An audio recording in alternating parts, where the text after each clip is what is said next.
बिस्मिल्लाहिर्रहमानिर्रहीम। हम स्टार्ट कर रहे हैं अपनी lecture series on the subject of staffing by Heneman. Basically जो बुक हम यूज़ करेंगे वो हैनीमैन की यूज़ करेंगे। The subject name is staffing as well as few different institutions might call it recruitment and selection, because staffing का एक जो set बनता है वो हमारा जो पहला एक बेसिक फंक्शन कंसिडर होता है ह्यूमन रिसोर्स मैनेजमेंट का, वो रिक्रूटमेंट और सिलेक्शन के डिफरेंट एलिमेंट्स को देखता है। So let's start the lecture. और चैप्टर 1 के ऊपर हम बात स्टार्ट करेंगे that will give you a brief introduction to staffing. अगर हम इसी लफ्ज़ को लेकर आगे चलते हैं और बात करते हैं जी इंट्रोडक्शन की, कि इंट्रोडक्शन हमें किस अंदाज में नज़र आता है। स्टाफिंग को बुनियादी तौर पे एक इम्पॉर्टेंट ऑर्गेनाइजेशनल फंक्शन समझा जाता है जिसका बेसिक ताल्लुक 3 चीज़ों के साथ बनता हुआ नज़र आता है। First one is acquisition, second one is deployment and third one is the retention of the employees. So basically अगर हम ह्यूमन रिसोर्स मैनेजमेंट की बात करते हैं तो ये मोस्ट इम्पॉर्टेंट फंक्शन समझा जाता है, और जनरली भी किसी भी ऑर्गेनाइजेशन को अगर हम इफ़ेक्टिव बनाना चाहते हैं तो उसके लिए भी ये बहुत इम्पॉर्टेंट एक एलिमेंट नज़र आता है। इसकी बुनियादी वजह क्या है? That is the people make the place. कि किसी भी ऑर्गेनाइजेशन में जितने भी रिसोर्सेज हैं उसमें सबसे इम्पॉर्टेंट किसको समझा जाता है? वो है ह्यूमन रिसोर्स या ह्यूमन कैपिटल। बिकॉज आज अगर हम बात करें तो labour cost are high organisational cost and because poor hiring decisions are crucial. अगर आप एक लेबर कॉस्ट को कंसिडर करें तो एक मेजर कंपोनेंट किसी भी ऑर्गेनाइजेशन में जो बनता हुआ नज़र आता है वो लेबर की कॉस्ट है। And if we are not doing that function rightly तो फिर इसका मतलब क्या हुआ कि हम ऑर्गेनाइजेशनल इफेक्टिवनेस एफिशिएंसी कभी भी नहीं लेकर आ सकते। इसी स्टाफिंग को अगर हम बात करें और इसकी एक बिग पिक्चर देखें तो आप देखते हैं कि हमारे पास फिज़िकल कैपिटल है, ह्यूमन कैपिटल है, फाइनेंशियल कैपिटल है। ये सारी चीज़ें मिलकर एक ऑर्गेनाइजेशन को बनाती हुई नज़र आती हैं। But human capital is the basically ability, knowledge and skills. इसको हम KSA भी कहते हैं, नॉलेज, स्किल्स एंड एबिलिटीज़, और इसके साथ एक O को लगा दें तो अदर कैरेक्टरिस्टिक्स आ जाते हैं।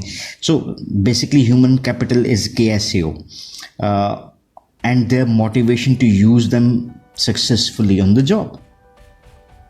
सो अगर हम इस KSAOs को ह्यूमन कैपिटल के कॉन्टेक्स्ट में अच्छे तरीके से यूज़ कर सकते हैं तो इसका मतलब क्या हुआ कि हम ऑर्गेनाइजेशन के लिए कुछ अच्छा करने जा रहे हैं। So human capital is equal to workforce quality. So यहाँ पर 2 चीज़ों के ऊपर बात करते हैं। एक तो हम हेड काउंट की बात करते हैं which is termed as quantity, और फिर हम KSAOs के कॉन्टेक्स्ट में जब ह्यूमन एस्पेक्ट को देखते हैं ऑर्गेनाइजेशन में तो वो वर्क प्लेस या वर्क फोर्स क्वालिटी के मानों में आ रहा है। So organisations work force is therefore a stock of human capital that it acquires, deploys and retain in pursuit of organisational outcome. अब ये आउटकम क्या हो सकती हैं? They might be profit, they might be market share, और they might be satisfaction of the customers and sustainability of the environment as well. So staffing is the organizational function used to build this workforce through such system as HR planning, staffing strategy, recruitment, selection, employment and retention. So यहाँ पर आपको एक तरह से तमाम functions of human resource basically अगर हम staffing की बात करें तो नज़र आते हैं कि उसमें HR प्लानिंग भी शामिल होती है। आपकी स्टाफिंग स्ट्रैटेजी क्या होगी, आप रिक्रूट कैसे करोगे, आप सेलेक्ट कैसे करोगे अपने लिए कैंडिडेट्स को, फिर उनको एम्प्लॉयमेंट किस तरह से यानी प्लेसमेंट कैसे करते हैं, और then how you would love to retain them for a longer period of time with the organisation. Because अगर आज की बात करते हैं तो employees are not just a cost of doing business any more, employees are valuable and human capital create competitive advantage. So organisations are increasingly recognising the value creation that can occur through staffing. So let's move towards the basic definition और फिर उसकी further explanation के ऊपर बात करेंगे। Staffing is equal to the process of acquiring, deploying and retaining a workforce of sufficient quantity and quality to create positive impacts on the organization's effectiveness. So this is the definition being provided by Henneman, और वो ये कहता है कि एक process है। Process हम किसको कहते हैं? Anything which is step by step और प्रोसेस हमेशा एक सीक्वेंस में होता है. सो ये सीक्वेंस क्या नज़र आया? पहला स्टेप आपका एक्वायरिंग का है, दूसरा डिप्लॉइंग का है और तीसरा रिटेनिंग का है. अभी इन तीनों जो वर्ड्स हैं उसको भी फर्दर डिटेल में जाकर देखते हैं. और ये किस चीज़ की रिटेंशन की बात हो रही है? वर्कफोर्स की. और सफिशेंट क्वांटिटी यानी नंबर ऑफ पीपल कि हमारे पास कितने लोग होने चाहिए, and quality like people with what kind of KSAOs that we should acquire, जिसकी वजह से पॉजिटिव इम्पैक्ट पड़े ऑर्गेनाइजेशन की इफेक्टिवनेस के ऊपर. सो अभी इसको चलते हैं, इस डेफिनेशन को थोड़ा सा डिटेल अंडरस्टैंडिंग की तरफ लेते हैं. सो इम्प्लीकेशन ऑफ द डेफिनेशन में पहला लफ्ज़ जो हमारे पास था वो था एक्वायरिंग. एक्वायरिंग से क्या मुराद है? Acquisitions are activities that govern the initial intake of applicants into the organization. So acquire करने से क्या मुराद है कि जब हम initially applications लेते हैं applicants से और फर्दर फिर इसके बाद हमारे पास क्या आता है कि जब हमने एप्लीकेशंस ली हैं तो हमारे पास प्लानिंग मौजूद होगी, which and how much people needed, कि हमारे पास क्वांटिटी में कितने लोग चाहिए. Establishing job requirements is the form of knowledge, skills, abilities and other characteristics needed. Then develop the reward system, develop external recruitment campaign using selection tools and make a hiring decision for the person who best fit the job as well. And finally make a job offer the applicant hopefully accepts. ये देखिए ना, acquire का मतलब क्या हुआ कि यहाँ पर हमने 4 चीज़ें बेसिकली की. ह्यूमन रिसोर्स प्लानिंग भी की, फिर जॉब एनालिसिस भी कर लिया, और यहाँ से हमने ह्यूमन रिसोर्स प्लानिंग से हमें नंबर ऑफ़ रिक्वायर्ड कैंडिडेट पर पता चला. जॉब एनालिसिस से जेडी और जेएस आया कि हमारे जॉब कौन सी है, उसको डिस्क्राइब किया और उसकी रिक्वायरमेंट्स क्या हैं. उसकी बेस के ऊपर हमने एप्लीकेंट्स को लिया और फिर उसको सिलेक्शन प्रोसेस में लेकर आकर हमने फाइनल कैंडिडेट्स को सिलेक्ट कर लिया. ये हमारा एक्वायरिंग का एक काम आता है. इसमें फर्दर भी ये देखें आपको चीज़ें नज़र आती हैं कि हमने क्या किया, प्लान किया, जॉब रिक्वायरमेंट्स को बनाया, देन आपने KSAOs की बेस के ऊपर जो बनाई थी रिक्वायरमेंट्स और उसका रिवॉर्ड बनाया कि किस जॉब को कितना रिवॉर्ड मिलेगा in terms of salary as well as benefits. और फिर हमने जो कंपेन रिक्रूटमेंट की बनाई वो भी 2 हो सकती हैं, इंटरनल भी हो सकती है वो कंपेन और एक्सटर्नल भी हो सकती है. एंड देन अगर आपके पास सिलेक्शन भी, अगर इंटरनल रिक्रूटमेंट है तो इंटरनल सिलेक्शन होगी और एक्सटर्नल रिक्रूटमेंट है तो एक्सटर्नल सिलेक्शन आप प्रोसेस में लेकर आ सकते हैं. So once we have acquired the candidate, अब हमारे पास वो एम्प्लॉय बन गया है, उसकी डिप्लॉयमेंट दूसरा स्टेप बनता है. Deployment is the settlement of new hires in the actual jobs they will hold. Often this is not entirely clear at the time of the hiring. Deployment also involves guiding the movement of current employees throughout the organization by internal staffing system that deal with promotions, transfers and new project assignments. So deployments को अगर shortly अगर हम explain करना चाहें तो placement of a job, of a job तो नहीं कहना चाहिए, placement of a individual on a job. So देखिए, मैंने जिस वक्त रिक्रूट किया तो मैंने X और Y और Z पर्सनस को रिक्रूट कर लिया जो रिक्वायर्ड थे. जैसे मैं किसी भी बैंक के MTO प्रोग्राम की बात करता हूँ, so MTOs have been hired and now they have been placed, deployed. तो फिर हम प्रेफरेंस ले लेते हैं कि कौन कहाँ पे अवेलेबल पोस्ट हैं, उधर जाना चाहता है और हमने उसके मुताबिक उसको डिप्लॉय कर दिया. या which person according to knowledge, skills and abilities किस टाइप की जॉब के लिए बेहतर हो सकता है, तो हमने उसको उधर डिप्लॉय करने की कोशिश की. सो इसीलिए हम कहते हैं कि यहाँ पे हम डील कर रहे होते हैं प्रमोशंस के साथ, ट्रांसफ़र्स इन भी हो सकती हैं, आउट भी हो सकती हैं, या कि नई प्रोजेक्ट असाइनमेंट्स के साथ. Then it comes with the retention.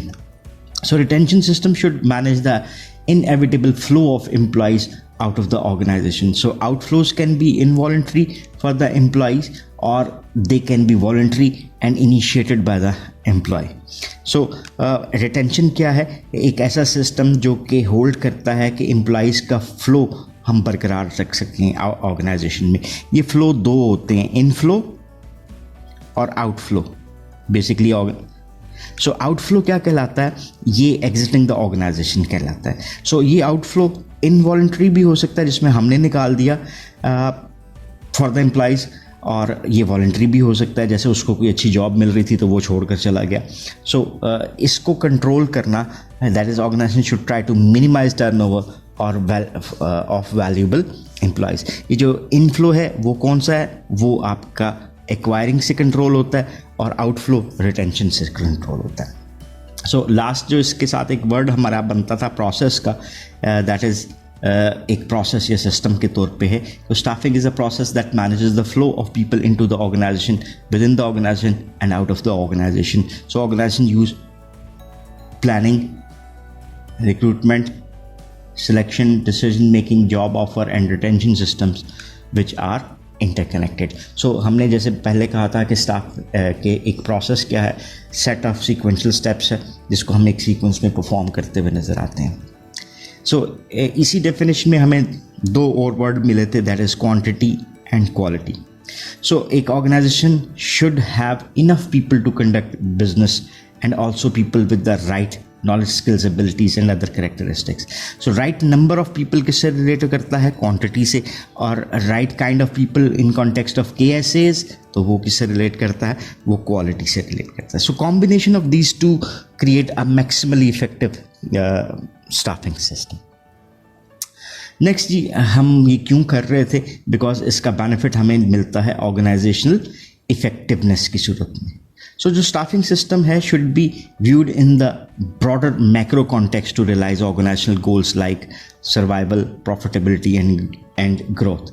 So जब भी हम स्टाफिंग सिस्टम की बात करते हैं तो broader macro context में हमें इसको देखना चाहिए कि ऑर्गेनाइजेशन जो डिफरेंट गोल्स हो सकते हैं, पॉसिबली लाइक सर्वाइवल है या प्रॉफिटेबिलिटी है या ग्रोथ है, उसमें आपका स्टाफिंग सिस्टम किस तरह से कंट्रीब्यूट कर रहा है। So micro activities are the day to day operations with its procedural, transactional and routine in nature. So there are many indications of the critical macro role of staffing.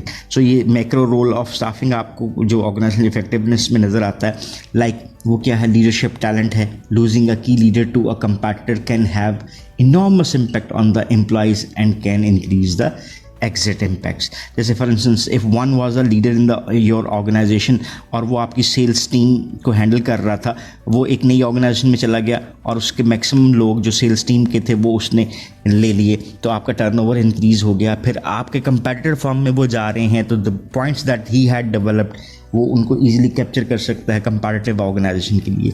So leadership talent जो है उसको retain रखना बहुत ज़रूरी हो सकता है। सो retention की इंपॉर्टेंस आपको यहाँ पर नज़र आती है। Then talents can expand the organisational value and protect the organisation from competitors. So आपके पास जो एक की रोल नज़र आता है वो किसका नज़र आया, आपके ह्यूमन रिसोर्स का नज़र आया। सो आप उसके जो टैलेंट है like knowledge, skills and abilities and other characteristic, उसको यूज़ कर सकते हैं ऑर्गेनाइजेशनल वैल्यू के लिए, क्रिएशन के लिए, और उसी की बेस के ऊपर ऑर्गेनाइजेशन की कंपैटिटिव पोजीशन आप बेहतर बना सकते हैं। नेक्स्ट जो हमारे पास चीज़ लास्ट बनती है वो है talent acquisition is essential for organisational growth. जैसे हमने कहा हमारे पास इनफ्लो भी होता है और आउटफ्लो भी होता है।